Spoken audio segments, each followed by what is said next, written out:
Por supuesto, hacia el sur faltan dos conexiones del interoceánico, que es a Paraíso Dos Bocas, con la refinería, y a Puerto Progreso.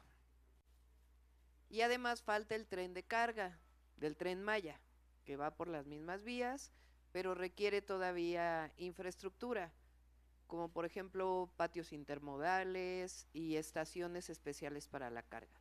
Entonces estamos trabajando en esa parte del Tren Maya, y en el caso de trenes de pasajeros, por supuesto, en su momento ya entraremos en diálogo con las empresas que tienen actualmente la concesión, pero en caso de que ellos no participen, nuestro objetivo es trenes similares al Tren Maya hacia el norte.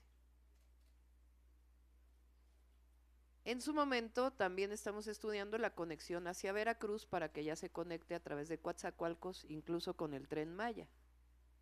Pero en este momento estamos estudiando este chiquitito, ahorita lo vamos a poner con mayor profundidad, que es el AIFA Pachuca, que son pocos kilómetros que nos faltaría todavía. El presidente va a inaugurar el Buenavista AIFA y nosotros vamos a hacer AIFA Pachuca.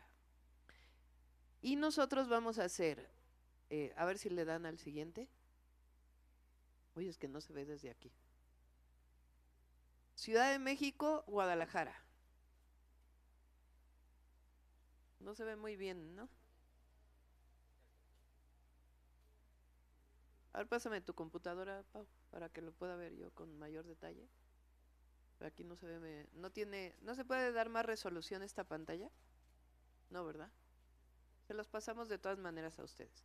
Pero bueno, sería el México, Querétaro, Guadalajara. Eso conectaría en su momento, espero que nos dé tiempo a nosotros también, hacia Nogales, por el Pacífico. Esa es una de las vías que vamos a hacer, México, Guadalajara, pasando por Querétaro. Y después, a ver, pasa la siguiente. Aquí está por si quiere ver la doctora. Ándale. Aquí está con más detalle. A ver, te doy este. Entonces,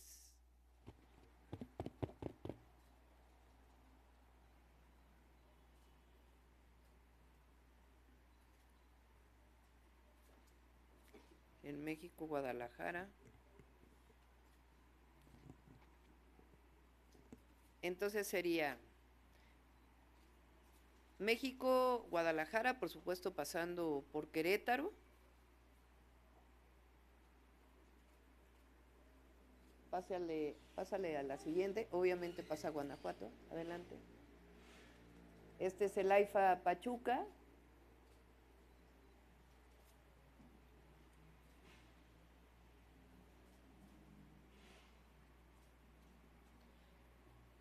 Son 150 kilómetros, pero ese es completo. Y después, ahora sí, el siguiente.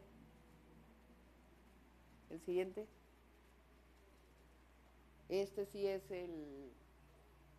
vamos a quedarnos aquí, Ciudad de México, Nuevo Laredo.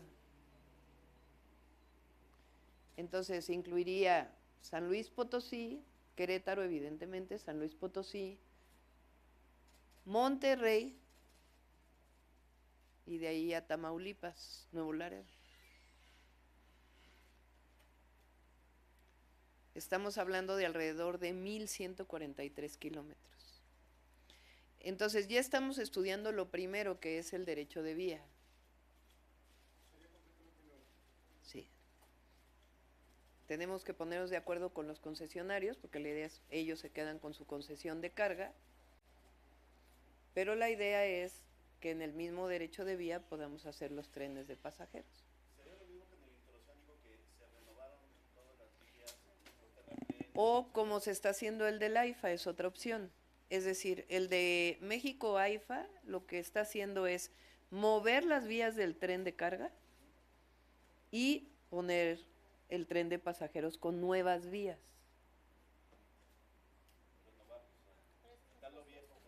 No, dejarlos de carga paralelo a los de pasajeros.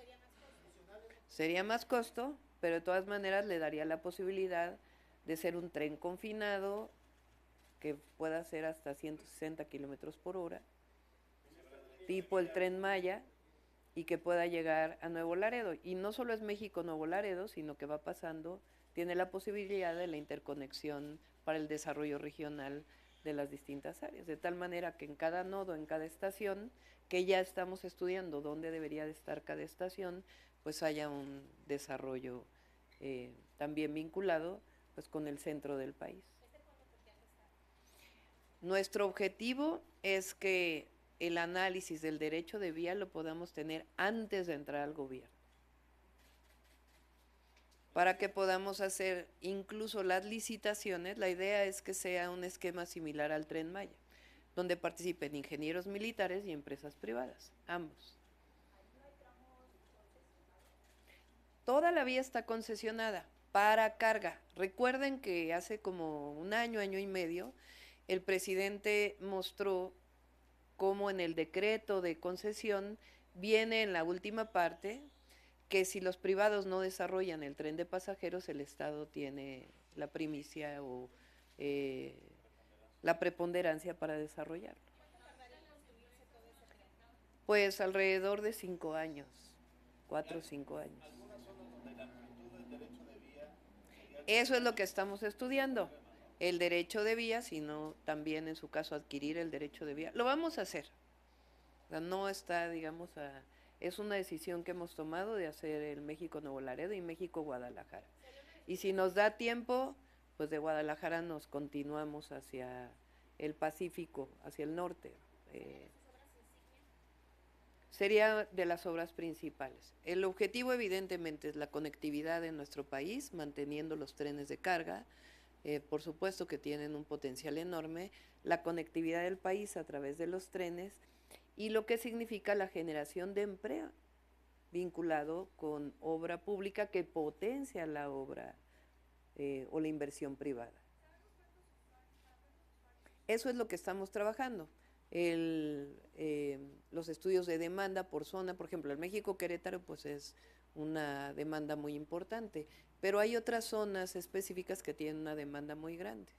Entonces, evidentemente no es solo la demanda Ciudad de México-Nuevo Laredo, sino la demanda por cada uno de los tramos. México-Guadalajara también tiene una demanda muy grande.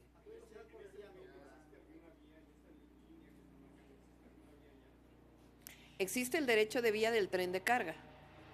Entonces, la idea es, si lo desarrolla todo el gobierno, entonces quedaría el tren de carga con sus propias vías y el tren de pasajeros.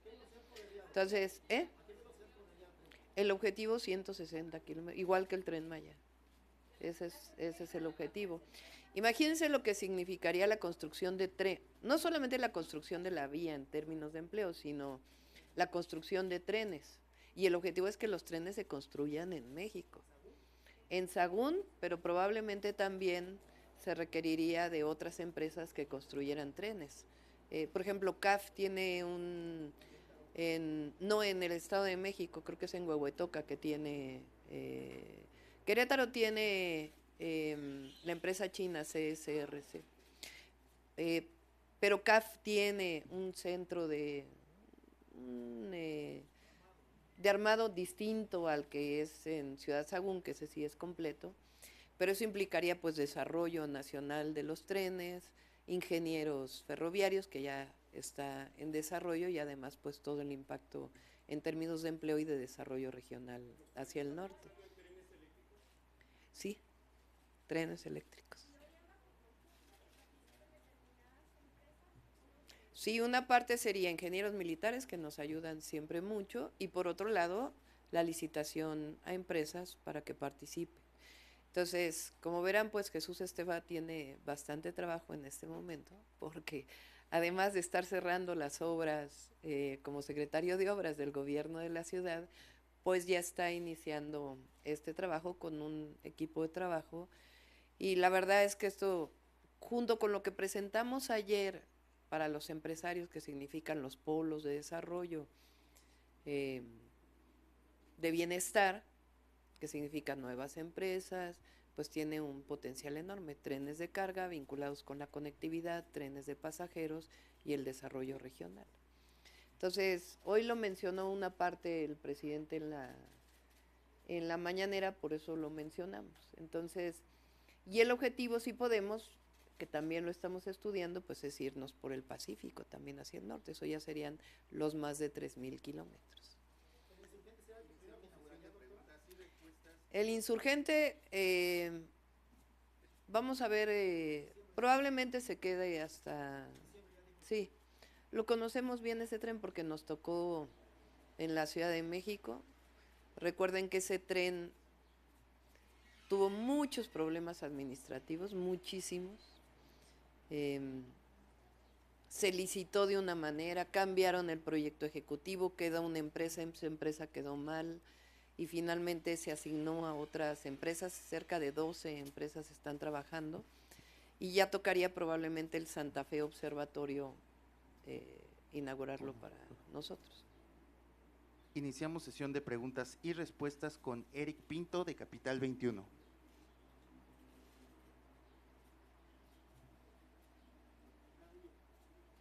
Dejé por acá el micrófono que lo estaba usando.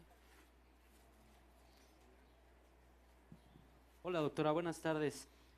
Nada más preguntarle de cara al proceso de selección de dirigente nacional de Morena, preguntarle su opinión sobre, ya Citlali Hernández dijo que se bajaría de la contienda para darle su visto bueno a la actual secretaria de Gobernación, Luisa María Alcalde. ¿Qué le parece esta decisión y si participará usted como consejera en la asamblea para la elección del proceso de dirigente nacional de Morena? Gracias. Ayer lo dije, yo creo que tenemos que marcar muy claro la distancia entre gobierno y partido. Tengo la mejor de las opiniones de Luisa María y también la mejor de las opiniones de Citlali, de Mario Delgado, de toda la dirigencia del partido que pues logró. A ver si tienen por ahí el video que subí a mi red, ¿se acuerdan? El de cómo se ve cómo fuimos ganando como Morena los estados de la República. Fueron hoy, o a partir de octubre, creo que en octubre también es el cambio en Yucatán, van a ser 24 estados o 23 estados más la Ciudad de México gobernados por Morena. Y eso es bajo la dirigencia de Mario Delgado y de Citlali, así que hicieron un excelente trabajo. Obviamente, pues lo que ha significado la transformación en nuestro país y la relevancia del presidente Andrés Manuel López Obrador, pero como partido, por la relevancia del trabajo del presidente López Obrador, que ha sido muy importante en nuestros candidatos a gobernadores, candidatas, pero pues el trabajo que hizo nuestro partido y su dirigencia. Entonces, muy importante. Entonces, tengo la mejor de las opiniones de Citlali, la mejor de las opiniones de Luisa María, pero pues una parte es gobierno y otra parte es partido. Y ya le tocará al partido definir los tiempos para, si es congreso, si es encuesta, no sé cómo se vaya a definir el cambio en la dirigencia del partido. Pero sí puedo decir algo, en Morena hay mucha unidad. También hay pluralidad y qué bueno, no se trata de que haya un pensamiento único dentro de Morena. Hay pluralidad y hay discusión, que sí estuvo bien que haya de plurinominal que si no, qué bueno que haya esta discusión porque muestra que siempre Morena está vivo, respetando además a quienes participan en la discusión. Lo que está muy mal es desacreditar a personas como el Fisgón, por ejemplo, que es Rafael Barajas, pues es un compañero de primerísima, no solamente como monero, sino también como militante de Morena y el trabajo que ha hecho en el Instituto de Formación Política. Pero qué bueno que haya discusión dentro de Morena, pero hay mucha unidad. Fíjense lo que está pasando en el PRI, lo que está pasando en el PAN. En cambio, en Morena, pues tenemos mucha unidad y eso es muy bueno. Y ya pues se decidirá cómo será esa transición. Y si me invita un ratito Morena, pero evidentemente yo ya no participaría ni en la votación ni en mi opinión de quién debe dirigir Morena. Miren, ese es el...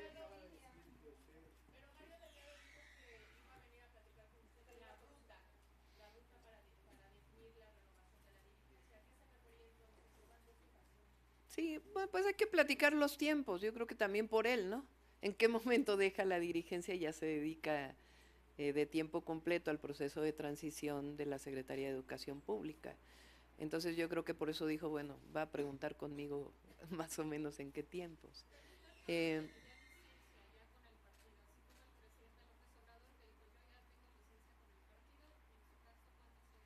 pues evidentemente a partir del 1 de octubre, ¿no? Que ya entro como presidenta constitucional. Pero ya mi opinión sobre quién es la dirigencia del partido ya eh, no creo que yo deba opinar. Ya estamos en otra condición. Ya es un asunto de la militancia. Miren, este es el video de... A ver, pónganlo.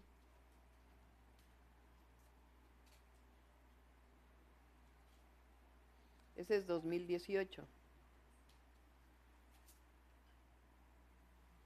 2019, Puebla, que se repitió esa elección. O más bien que se hizo la elección por el fallecimiento de la... quien era gobernadora electa. En el 21, en el 22,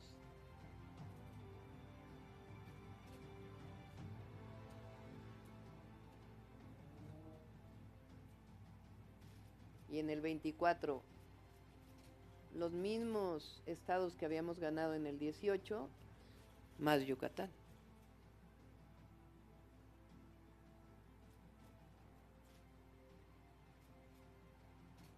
Entonces, en realidad son 31 porque se vuelve a ganar 6 de las entidades que habíamos ganado. Y el Congreso.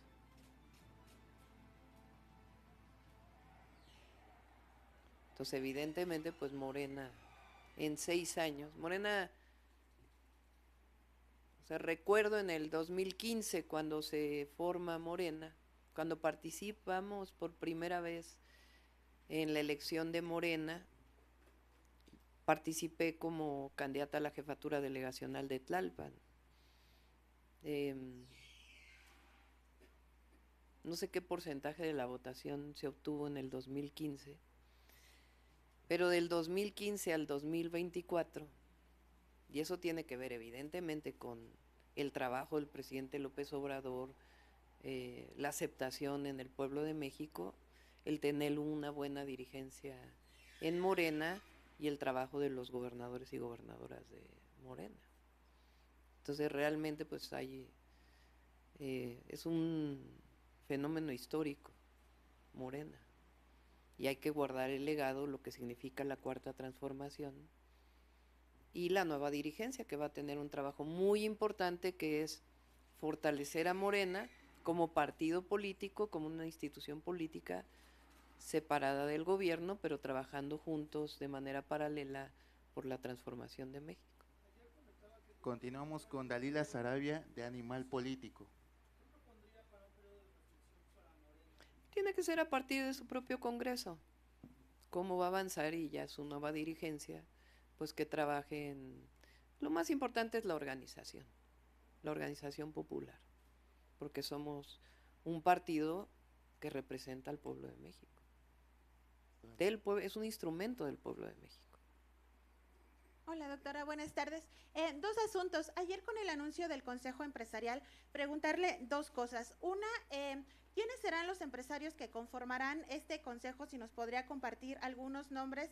el presidente López Obrador tuvo también un consejo más como consultor y queda la idea que el de usted será mucho más activo para poder desarrollar estos polos de desarrollo los cuales nos ha comentado. Entonces, preguntarle si nos puede compartir algunos nombres por una parte y por otra, saber si el cargo de Altagracia Gómez estará suscrito a alguna dependencia de su gabinete, por ejemplo, economía o incluso infraestructura por estos proyectos de los trenes, o será más bien un cargo honorífico. Eso por una parte, por favor.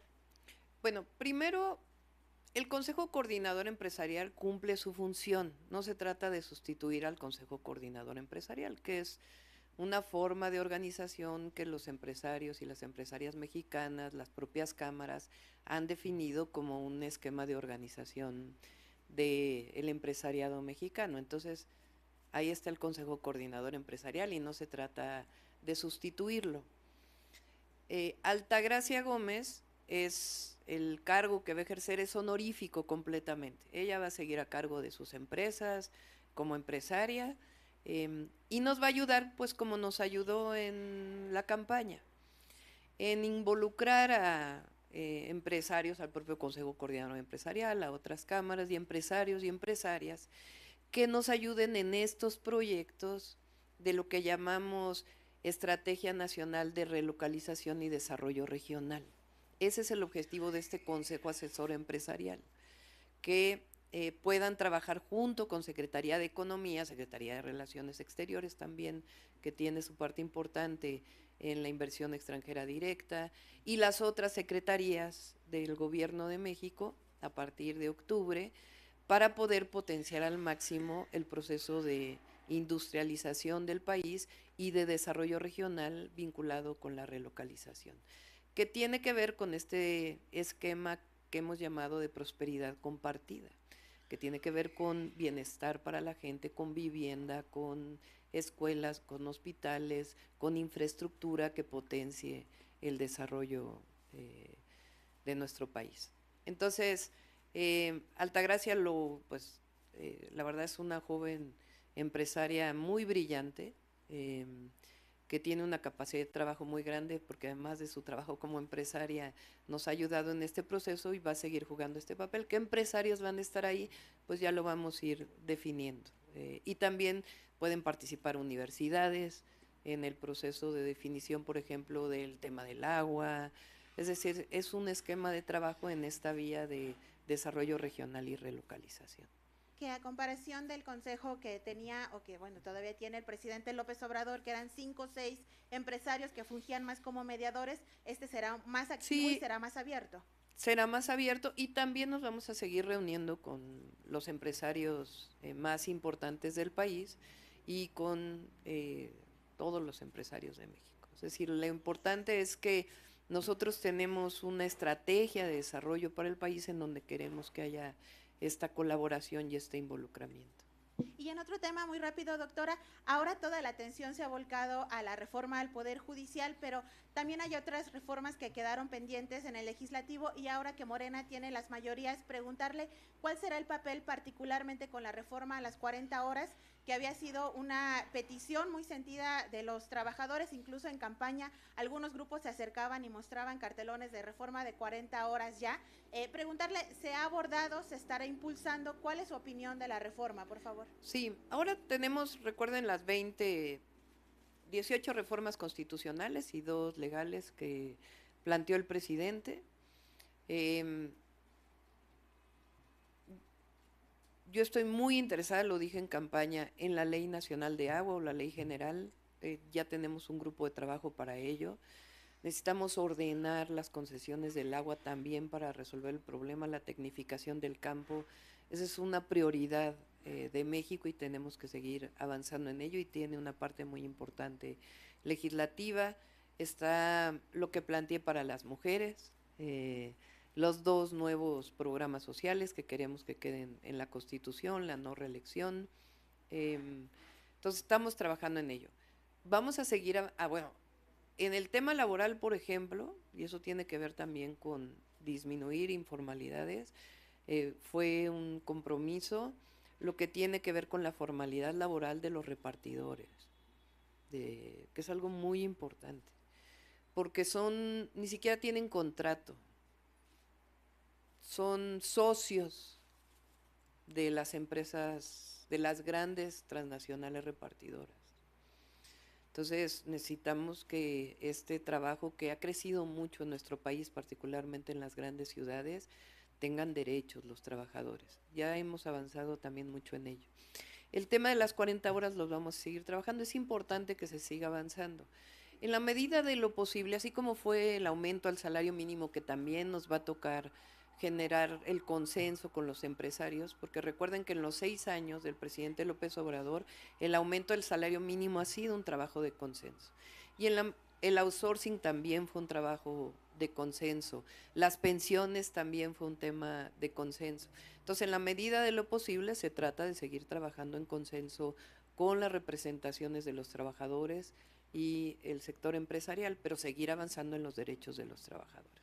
Se seguirá avanzando, pero de momento no sería prioridad Lo- en este. Pero ya quien sea el secretario o secretaria del trabajo tendrá que seguir avanzando en estos temas, en la búsqueda de consensos y de avanzar en los derechos laborales de los Y trabajadores. rápido, sobre esta iniciativa, ¿cuál es su opinión? O sea, usted como próxima Yo creo que hay que presidenta, ¿cómo seguir lo ve? avanzando. Yo creo que una parte muy importante es seguir aumentando el salario. Creo que eso es algo fundamental.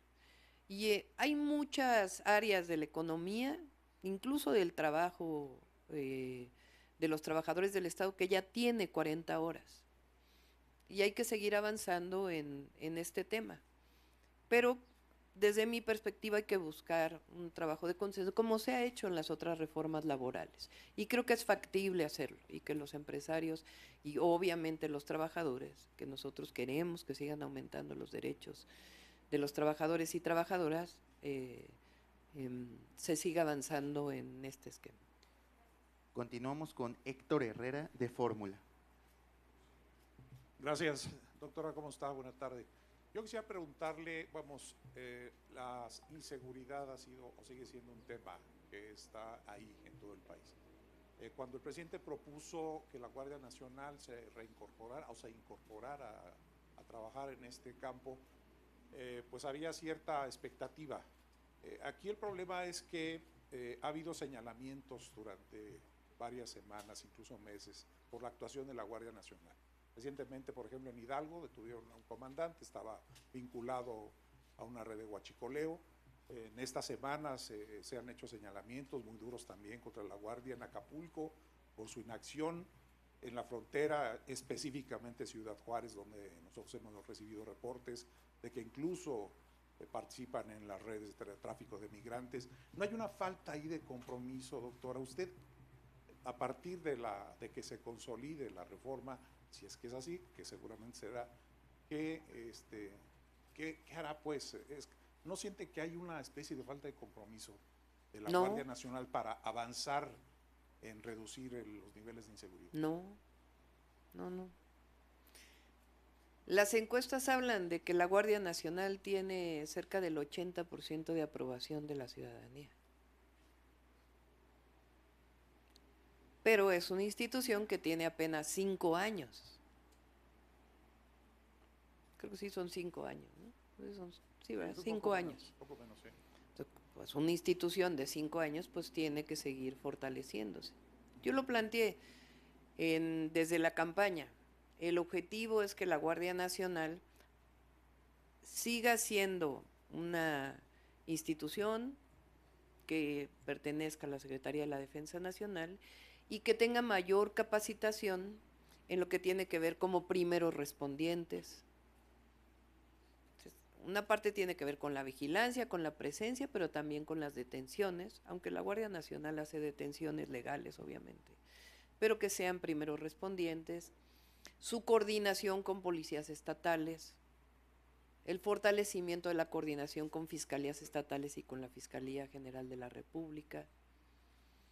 Entonces, la Guardia Nacional es una institución que tiene el reconocimiento del pueblo de México y que hay que seguir fortaleciendo en la parte de presencia, capacitación y al mismo tiempo fortalecimiento de la vigilancia en carreteras, por ejemplo, su vínculo con mayor inteligencia y investigación para detenciones, que esa parte le va a corresponder a la Secretaría de Seguridad Ciudadana del Gobierno de México, y su vínculo con las fiscalías y la reforma al Poder Judicial. Eso va a dar más seguridad en nuestro país. Entonces, si hay una mala actuación de un elemento, pues obviamente tiene que ser sancionado. Pero la Guardia Nacional es una institución que hay que fortalecer. O sea, comparado con lo que era la Policía Federal de García Luna, pues imagínense. Sí, claro. Estamos ante un escenario también que es inédito.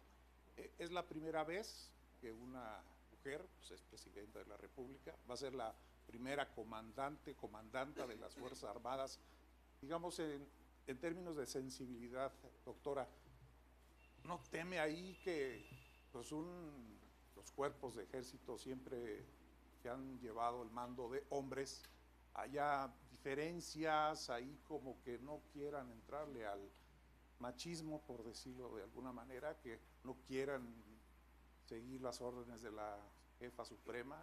O sea, digamos, es un término, en términos de sensibilidad, pues, y de orden, pues. Si hay instituciones que siguen la esencia de el presidente o la presidenta como comandante suprema de las Fuerzas Armadas, es el Ejército y la Marina. No hay ninguna duda de eso. Son institucionales. Ahí donde el Ejército ha actuado mal ha sido por un mando civil. La represión de 1968 fue el presidente de la República. ¿De quién vino la orden? De un civil. Entonces, no, para nada. Al revés.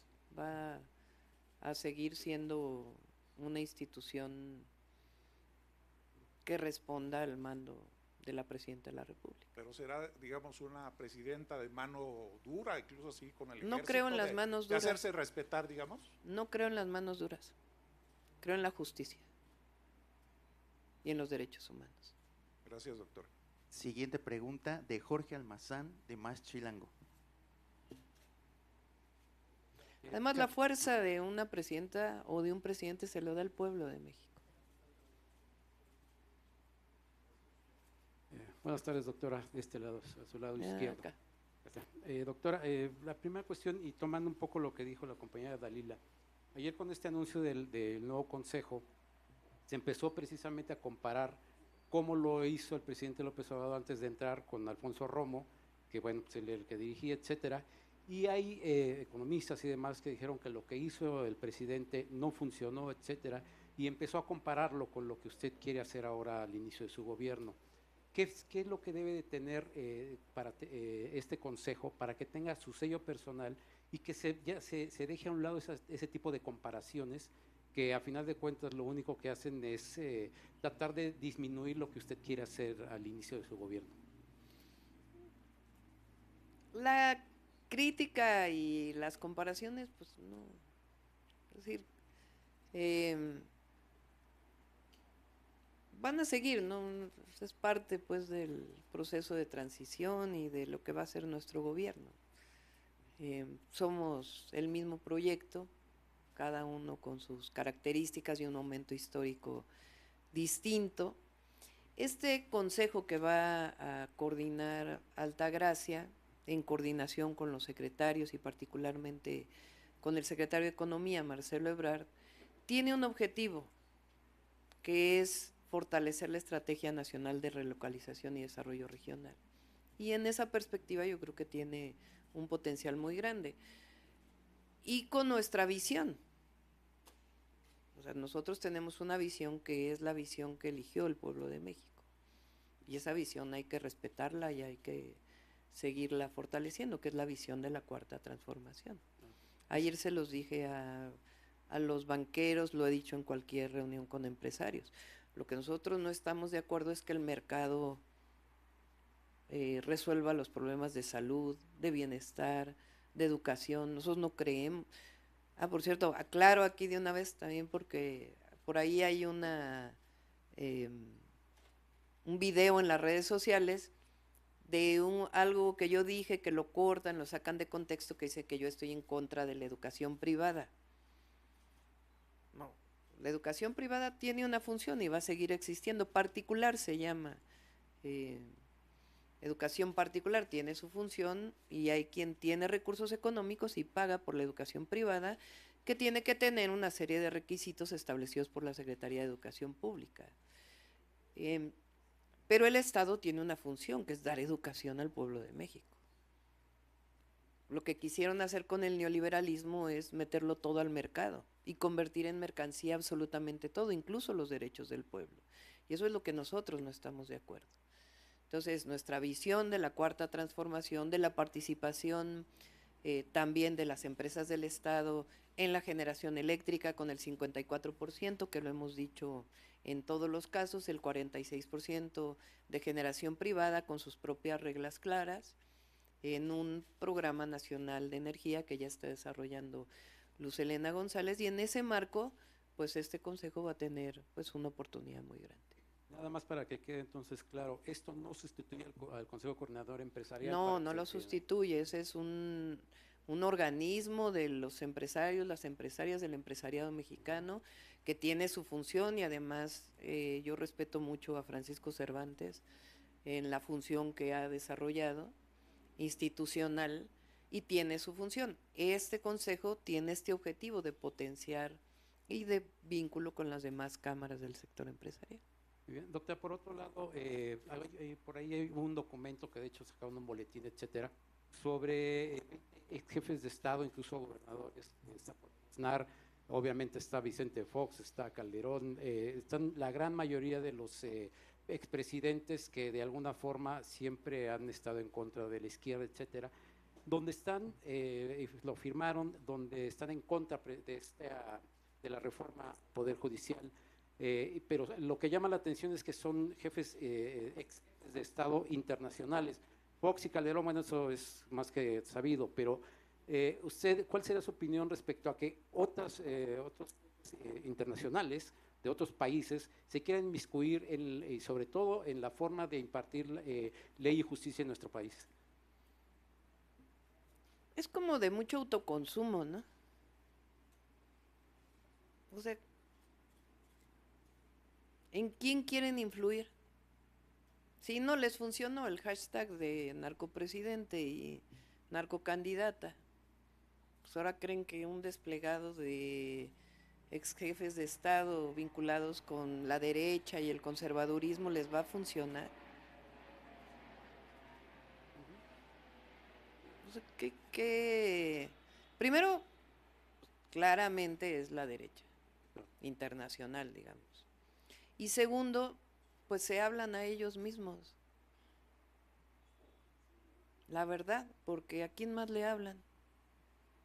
¿Ustedes creen que van a influir en el pueblo de México un desplegado firmado por expresidentes, comandado por Calderón y Fox?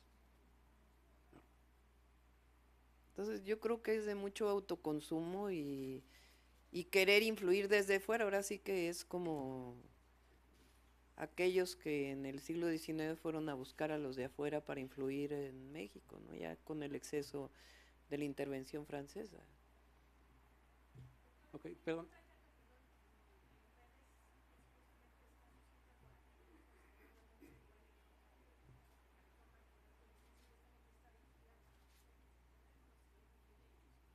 No tengo conocimiento. Pero a nosotros nos importa el pueblo de México y la justicia en México. Ayer me lo preguntaron empresarios. Yo decía, porque hay esta idea de que ahora los jueces van a ser de Morena. No tiene nada que ver con eso. Es el fortalecimiento incluso de la autonomía del Poder Judicial. Un juez electo por el pueblo, ¿a quién le responde? ¿Al pueblo? Tienen más autonomía los que son electos por el pueblo que los que son electos de manera indirecta a través de la propuesta de la presidenta. Por eso yo decía, si el objetivo fuera controlar a la Suprema Corte, pues ¿para qué hacemos reforma judicial si me va a tocar? Ya en noviembre me toca nombrar al primero o a la primera en la Suprema Corte y después me van a tocar otros 3. Si ese fuera el objetivo, ¿para qué hacemos reforma al Poder Judicial? No. El objetivo es que haya justicia en México y que los jueces le respondan al pueblo y que los magistrados le respondan al pueblo y que la Suprema Corte le responda al pueblo de México. Entonces, van y buscan bueno, los académicos no lo he visto, pero ex jefes de Estado, vinculados además con una posición ideológica, política, pero la verdad es que el pueblo de México ya está ya lo superó. Doctora, finalmente, y en relación precisamente a Morena, acaba de cumplir 10 años, en 10 años ha hecho lo que no ha podido el PAN, lo que en alguna ocasión hizo el PRI, pero digamos que en una forma más pequeña. Sin embargo, en estos 10 años, y usted lo ha dicho ahorita ya con 23, 24 estados gobernados por Morena, ¿cuál ha sido la clave para esto? Ya mencionó usted que hay unidad y pluralidad en el partido. Sin embargo, a veces se necesitan otros elementos para poder lograr esto. ¿Y qué es lo que tiene que hacer la nueva dirigencia, sea quien sea, para mantener y sostener este movimiento que a final de cuentas inició el presidente López Obrador? Gracias. Sí. Fíjense, en el 2015 tuvimos 8.8% de los votos y ahora pues casi el 60%. Yo diría que la esencia es no alejarse del pueblo de México, estar siempre cerca del pueblo. Y la esencia el presidente habla en su libro y lo ha dicho en las mañaneras y parte de eso es lo que ha dicho que se va a dedicar a escribir ahora que deje la presidencia de la República. El capítulo del humanismo mexicano en su libro Gracias tiene dos partes. Una parte que es nuestra cultura o nuestras culturas originarias, que son los pueblos indígenas, lo que ha sido cómo se organizaban y cuál era, digamos, la forma de relación entre unos y otros, aún con sus gobernantes. Lo dice en la entrevista esta que hizo con el Chamuco por ejemplo, en Oaxaca, la propiedad es comunal. Y esa no se ha modificado desde la época precolombina. Entonces, una parte de la esencia son los pueblos originarios, nuestra cultura y la grandeza de esas culturas, que se sostiene gracias a la resistencia de los pueblos originarios. Y la otra parte es nuestra historia fecunda de la independencia, la reforma, la revolución, que son únicas en el mundo. La Revolución Mexicana es la primera revolución social del siglo XIX y era de los discursos, los planes, pues muestran la esencia pues del pensamiento que ha conformado nuestra historia. Entonces es una parte muy importante que Morena tiene que seguir guardando y nuestro gobierno con su independencia, que es el humanismo mexicano. Pero otra parte esencial es esta frase que es: por el bien de todos, primero los pobres. O por el bien de todos y todas, para poder hacerlo incluyente, primero los pobres y las pobres. Que es muy profundo y es lo que ha logrado estos 6 años del presidente López Obrador: mejorar la vida de millones de personas y al mismo tiempo mejorar la economía nacional. Y es único, ese pensamiento es único. La austeridad republicana no la encuentran ustedes en ningún otro lado del mundo, más que aquí. Entonces, nuestro gobierno tiene que guardarlo, y esa esencia de estar cerca del pueblo de México, los derechos del pueblo, nuestra historia profunda y las grandes revoluciones, incluida la 4T, pues es lo que tiene que guardar Morena. Última pregunta de Arturo Páramo, de Grupo Imagen. Gracias, doctora, buenas tardes. Ayer la organización Artículo 19 presentó un reporte no solamente respecto a la relación entre el gobierno federal y la prensa de este país, sino también abordó temas de transparencia, la relación con organizaciones no gubernamentales dedicadas a la defensa de los derechos humanos, etcétera. Evidentemente fue un documento muy crítico para el gobierno federal. Mi pregunta sería, ¿cuál sería la relación de usted con todos estos sectores, con los que, con la prensa evidentemente, con los organismos que defienden a las víctimas de delitos en este país, desapariciones, etcétera, que parece que este gobierno no fue tan, no los cobijó de la manera en que debía de hacerlos, de acuerdo con el reporte de artículo 19, también con las organizaciones que piden transparencia? ¿Cuál sería la postura de su gobierno una vez que inicie en todos estos temas que el reporte del artículo 19? Yo creo que hay que diferenciar muy claramente entre lo que eran los gobiernos del pasado y de dónde venía la represión y la violación a la libertad de expresión y de prensa, y sin minimizar, digamos, las víctimas de violencia, de inseguridad en México. Es distinto. Porque una cosa es que haya un asesinato del Estado a un periodista, una desaparición, o en menos medida, digamos, porque obviamente no son comparables, pero la censura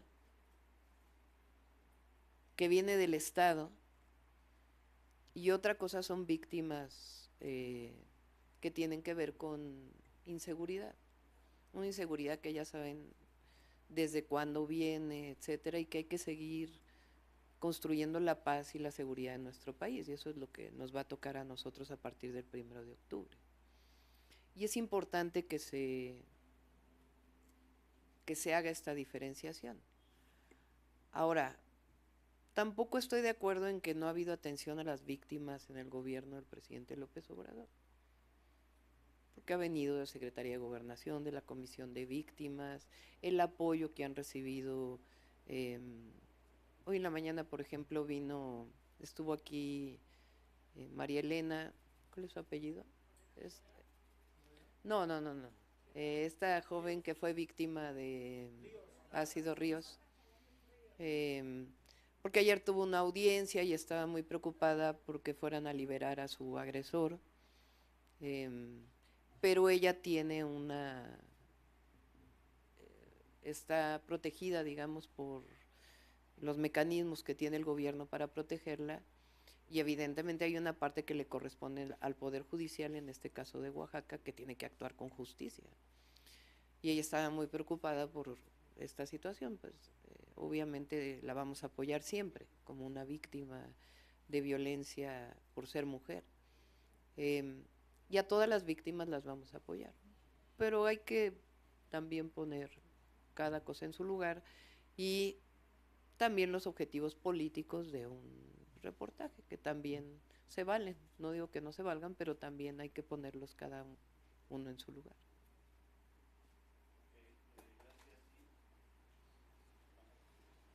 Segundo es, Javier Correa estuvo presente en los diálogos por los diálogos previos a la conformación de su propuesta de gobierno. Generó esta propuesta de la Fiscalía Anticorrupción y formó parte de todo este equipo que usted presentó como parte de su equipo de campaña. Sin embargo, él ahorita está siendo acusado por defraudación y por enriquecimiento ilícito. De hecho, la Secretaría de la Función Pública ya lo ha citado para una audiencia. Preguntarle nada más si él sigue formando parte de ese equipo que usted estaría invitando a participar en su gobierno. Sí, sigue formando a pesar parte. de esto. Y hay una parte política ahí de la actual gobernadora. Él tiene obviamente que explicar, pero hay una parte política, y sí, sigue siendo parte y es senador de Morena, él. en el Senado de la República. Y estamos trabajando en la agencia anticorrupción, su viabilidad, porque lo que no queremos nosotros es generar nuevos costos al gobierno. Es como la nueva agencia de transformación digital va a ser a costos compensados, es juntando varias áreas del gobierno, no es la creación de nueva burocracia. De hecho, todavía vamos a disminuir, a hacer más pequeño el gobierno. Finalizamos conferencia de prensa. Muchas gracias, compañeros. Sí. Saber si estas dos rutas que propone van a ser los dos de carga y de pasajeros, o sea, por la misma vía. Eso es lo que tenemos que platicar con los concesionarios, pero en la medida de lo posible sería hacer nuevas vías de pasajeros. Cuando se refiere a la inversión privada, ¿también está contemplada la inversión extranjera, en particular de China? En general en los polos de bienestar. ¿Y en los trenes, en ambos trenes? No, en los trenes es inversión pública. O sea, obviamente se licita para que una parte la hagan constructoras. No todo lo puede hacer los ingenieros militares, también van a participar empresas privadas. Como ahora, que están 5 empresas trabajando en el Tren Maya, se haría de igual manera. Una parte con constructoras y otra parte con ingenieros militares. Y si me permite, para completar la pregunta del compañero Páramo, sobre el informe de artículo 19, pero en particular, saber si usted tiene alguna propuesta para mejorar el mecanismo de protección a periodistas y defensores de derechos humanos, porque bueno, en este gobierno, si usted lo recuerda, hubo peticiones directas hacia el presidente en el sentido de mejorar y incrementar la seguridad para los periodistas que por las agresiones que usted comenta, las causas, se ven afectados en su trabajo. ¿Hay alguna propuesta de su parte que se esté preparando para mejorar este mecanismo? Pues ya lo tendría que trabajar Rosa Isela, que va a estar en Secretaría de Gobernación, pero vamos a hacer lo que sea necesario para proteger a los periodistas y a las periodistas. Tienen que tener la certeza de su seguridad para poder ejercer la libertad de expresión y la libertad de prensa. ¿De crítica también? De crítica, por supuesto. Pues no ha habido más crítica, yo en eso estoy de acuerdo. También es importante el derecho de réplica del gobernante o de la gobernante. Doctora, sobre los trenes también, ¿cómo sería la negociación con CAF, que tiene la concesión de la estación de Buenavista? Vemos que está muy saturada de por sí, aparte tiene un centro comercial ahí. Más o menos, ¿cómo sería? Pues ya habría que sentarnos con ellos antes pero se van a respetar las concesiones. No. Y sobre el destino de Mexicali, porque antes los trenes sí llegaban hasta Mexicali. Sí, hay que ver los costos y hasta dónde nos va a permitir, pero lo que sí queremos es seguir manteniendo los trenes. Fíjense, me contaban que en Francia están haciendo o hicieron una legislación donde ya los vuelos, no porque la vayamos a hacer nosotros, es un ejemplo de cómo se están promoviendo trenes en otros lugares del mundo. De menos de 200 kilómetros se da prioridad al tren de pasajeros frente al avión, por razones ambientales. Entonces, nuestro objetivo es seguir con los trenes, y tiene un potencial enorme en nuestro país, y ya el siguiente gobierno, después del 2030, pues que lo sigan desarrollando. Gracias a todos y a todas. Gracias, compañeros. Va a haber transparencia, Gracias. Finalizamos conferencia. Gracias.